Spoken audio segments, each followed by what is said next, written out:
I was used to being a minority when I was in Cuba, because it had nothing to do with race, anything like that. It had to do with religion.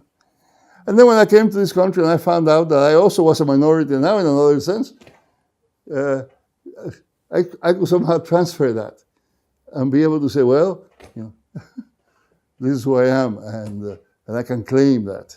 Being a Methodist, and we shouldn't call ourselves Methodists, we call ourselves evangelicals, because Protestants were so few that we connected with each other, and we didn't bother whether the people next door were Presbyterians or Baptists or whatever. We were all evangelicals, and we all worked together. Part of what I see happening in many of our Latino immigrant communities, not the ones that really settled for a long time, is that the church becomes more like a family. Many immigrants, especially those who come from rural areas, come from a background in which a family is not just mama, dad, and the kids, is the uncle and the niece and the aunt and the grandparents and the brothers-in-law and even people who are related by baptism. You have the compadres, which are people, relation between the parents and the godparents. So that's family. Now, it is very difficult and painful to be torn out of that. It's very lonely.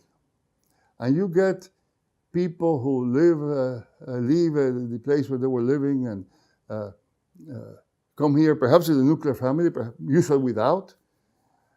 And then the sense of not just loneliness, but rootlessness, of being drifting, becomes very, very strong. And at that point, very often, the church becomes our family. And that's when in many Latino churches, when you say sister and brother, you mean it.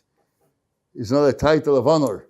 We are living at a time when powers of evil, I don't know what other word to use, powers of evil are attaining power, and people are learning to hate one another, and whoever can oppress another oppresses them, and to be great means to be more bully-like. And in that context, I think we need a body like the church that advocates for people who are getting more and more trampled.